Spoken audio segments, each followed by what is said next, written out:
Hey, what's up? Let me ask you a question. Do you ever feel like you always use the same words when you speak in English? Wouldn't it just be fantastic if you could use a variety of words and expressions naturally, just like a fluent speaker does? Well, here's the secret of how you do that. Study less. Now, what I mean by that is you need to narrow your focus down to just a few essential topics. So today I will give you the 3 fundamental topics that I recommend you focus on, which are phrasal verbs, idioms, and word formation, which I like to call the 80-20 of vocabulary learning.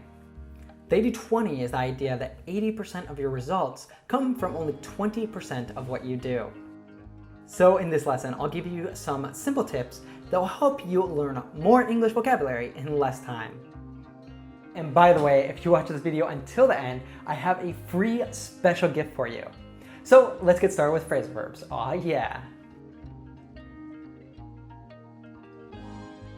All right, so take a look at this sentence and see if you can understand it. John was going to push back the meeting, but ended up calling it off instead. Now notice that we have 3 phrasal verbs here: push back, end up, and call off. Now the funny thing is that when we look at the individual words that make up these phrasal verbs, they're pretty easy, aren't they? So we have push, back, end, up, call off. But when we actually combine these different words, the meaning changes significantly. Let's go back to the sentence. So John was going to push back the meeting, but he ended up calling it off instead. So to push back means to postpone, or in other words, to change it to a future date. End up is used to talk about the result of something. Like for example, when you have a plan and you end up changing it to a different plan. So for example, we were going to go to the beach, but ended up going to the movie theater instead. And finally, call off is just another way to say to cancel. So what would this sentence sound like without phrasal verbs? Let's take a look. John was going to postpone the meeting, but in the end canceled it instead. Do you see the difference? In fact, this is how many intermediate and even some advanced learners would say this. And this is exactly why phrasal verbs are so important. If you didn't know these phrasal verbs, it would have been near impossible for you to understand the sentence in the first place. And when you speak, you can get by using the alternatives to these phrasal verbs, but natives hardly ever use them. So if you are using them in your speech, it could make you sound kind of unnatural. So let me give you 4 tips that will help you to learn phrasal verbs a lot faster. Start with the phrasal verbs that are the easiest and the most common. These are phrasal verbs like wake up, sit down, stand up. Categorize the phrasal verbs that you learn by when you need to use them. So you could have a list of phrasal verbs for your daily routine. You could have a list of business or at work phrasal verbs. You could have phrasal verbs that you need at the restaurant, when traveling, etc. Google phrasal verbs that are splittable. So this could be like burn the building down versus burn down the building, or put away your clothes versus put your clothes away. And finally, find one word or short phrase that can describe the phrasal verb that you're learning. So to give you some examples, the really common phrasal verb hang out, which we natives use all the time, could also be translated in a way to spend time with or spend time doing. Or come back could also be said as return. Put up with something could mean to tolerate something.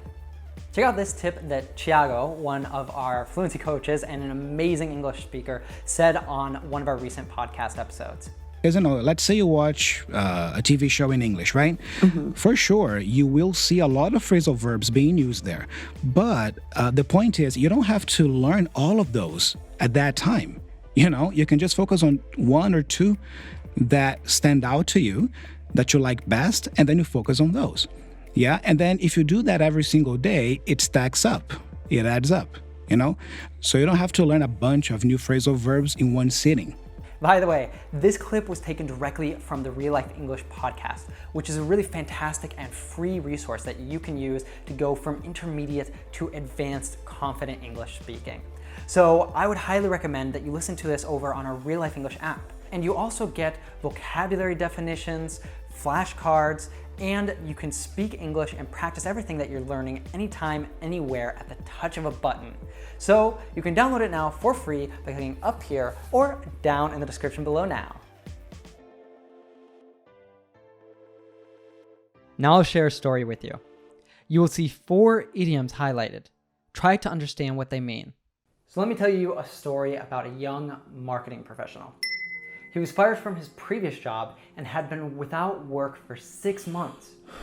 He was down and out. If he didn't get a new position soon, he would have to move back into his parents' house. But then, he was invited to participate in a selection process to work as head of advertising at one of the largest tech companies of the country. The salary would be 10 times higher than what he was earning at his previous job. So he did the interview and everything went well. As the final step of the process, he was asked to give a 10-minute presentation on a topic he knew absolutely nothing about. He only had 30 minutes to prepare. He wiped the sweat off his forehead and decided to bite the bullet. And then after the 30 minutes were up, he got up in front of the hiring executives and started his presentation. In the middle of his talk, he forgot what he was supposed to say next. When he felt like things were starting to get out of hand, he quickly thought of something off the cuff. After he was done, the hiring executives asked him to wait outside while they reviewed his application. The young man left the room and waited at the reception for just about 5 minutes. But those were the longest 5 minutes of his life. Then, one of the hiring executives showed up and asked him to get back in the room. He had gotten the job. So the idioms used in this story were to be down and out, to bite the bullet, to get out of hand, off the cuff. Now, why should you even learn idioms? Because of course, you could always just explain it in a different way rather than using the idiom. But the great thing about idioms is that they really add a life and richness to the things you say. Plus, they're directly related to the culture that they come out of. To give you an example of this, there's the expression that something is not my cup of tea, meaning that something isn't really something that you're used to doing or something that you enjoy.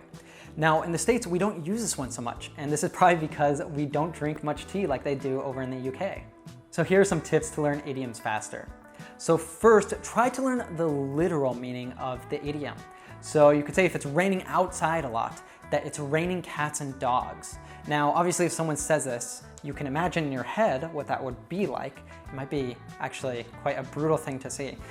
But obviously, if they're saying that, it doesn't mean that cats and dogs are actually falling outside. It just means that it is raining a ton. It's raining like crazy. When you think about it literally first like this, you kind of create an image in your head for this idiom so that anytime it's raining outside a ton, which depending where you are, this could be the case, and you're wanting a more creative way to be able to say that, in your head it'll pop that image of cats and dogs falling outside, and you'll say like, oh man, it's really raining cats and dogs outside, isn't it? And that leads perfectly into tip number 2, which is to remember that idioms are very visual. So if you can visualize, first off, that literal meaning, then try to memorize the figurative meaning of it. This won't always be so easy like with the expression, to rain cats and dogs. Sometimes it could be something that's a little bit more of a stretch. So for example, we had off the cuff before, right? Now a cuff is, I'm not wearing one obviously, but if you're wearing a long shirt, it's the part that closes around your wrist. Now, off the cuff basically means that you're pulling something out of nowhere without any preparation. So for me at least, I think that this might be related to something that magicians do, as they're able to make something appear out of nowhere, but they're probably pulling it off the cuff. And my final tip is to use the context to help you. So don't panic when you hear a new idiom. Like before, when you heard that he quickly thought of something off the cuff, you could probably try to think a little bit, put together the whole story, and imagine that that meant that he was able to think of something without any preparation. For example, if you were reading a book, I know the first time I tried to read a book in German, I think this was the first time I was ever reading a book in a foreign language. At first, my strategy was that anytime I saw a new word or expression, I would look it up in the dictionary. But then it's like I'd finish one page and I would forget, what it was even about. I changed my strategy and I would read an entire chapter and just underline things. And then when I finished it, I could go look things up. But the great thing was that with so many of the different words and idioms that I was encountering, because I had enough base in the language, I could understand most of them already through the context. And oftentimes when I didn't understand it, it didn't prevent me from actually understanding, the whole paragraph or the whole page of the story. Okay, so let's actually learn a new idiom and put all these tips together to understand it. So the idiom we're going to look at is bury the hatchet. So first off, let's understand the literal meaning of this. So maybe you already know the verb to bury something. For example, in most cultures, when someone dies, you bury their body. It's to put something under the ground, right? And a hatchet is simply a small axe that was used as a weapon fighting in wars many years ago. So now that you know the two parts, can you actually visualize the literal meaning of this expression? Now let's look at a sentence with this idiom and try to understand it through the context. So after 10 years of not talking to each other, the brothers decided to bury the hatchet and became friends again. To stop fighting or arguing, to stop talking with someone, to stop seeing someone.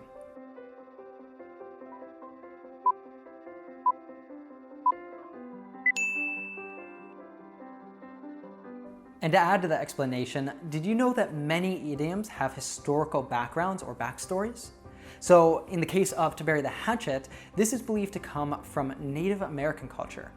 Now, it's believed that this comes from a tradition that when two tribes were at war and then became peaceful, the two leaders of those two tribes would bury their weapons to symbolize that the fighting was over and they need to honor that peace agreement. So that said, another tip that I can give you is to Google the idiom plus the word origin, and this should bring up the backstory of that idiom, like how it came to be. Now, a really great thing about this is that it might add to help you to better remember it, just knowing the story of where it came from. And another great thing is that it helps you to learn more about the culture. So by learning more idioms like the ones that we've seen so far today, you will add more color to your English. Another great bonus is that you'll be able to express your ideas in fewer words, and it's great for your comprehension of media like TV series, movies, or if you're reading the news or a book, because we natives use these idioms all the time. So before we move on to the final piece of learning more vocabulary in less time, I want to let you know that if you are new here, every single week we make lessons like this that help you to go from being a lost and insecure English learner to being a confident and natural English speaker. So if that sounds like what you want for your English, then why don't you join our community of hundreds of thousands of learners who are doing exactly this by hitting that subscribe button and the bell down below. We can't wait to see you commenting on our future lessons. All right, so take a look at these words and see if you can understand them. Now, there might be one or two of these that you don't think that you understand. But did you know that these words are formed from words that you probably already know? First off, shortage is the noun form of short. So when there's a shortage of something, it just means that there's not enough of that thing. So for example, some people believe that there's been a shortage of jobs lately. And then closure is simply the noun form of the verb to close. So it's what we call it when something closes. So for example, the pandemic and the rise of remote work resulted in the closure of many offices. And fatherhood is another noun form of the word father. So it's the state or condition of being a father. So for example, when Mark turned 30, he decided that he was finally ready for fatherhood and decided to start trying having a baby. So as you can see, word formation is a really useful way for you to expand on your vocabulary because it takes the words that you already know and allows you to build upon them to really learn tons and tons of new words. In fact, this could result in you just having thousands more words at your disposal. So if you want to learn more about word formation and how you can put it to use so you can greatly expand on your vocabulary, we've made 2 lessons that people absolutely loved and found super helpful. So why don't you check those out next? We'll be sure to link them down in the description for you to find after you finish this video. And let me give you some tips that will help you to master word formation faster. So word formation is all about adding prefixes and suffixes to words. So prefixes go before the word and suffixes come at the end of the word.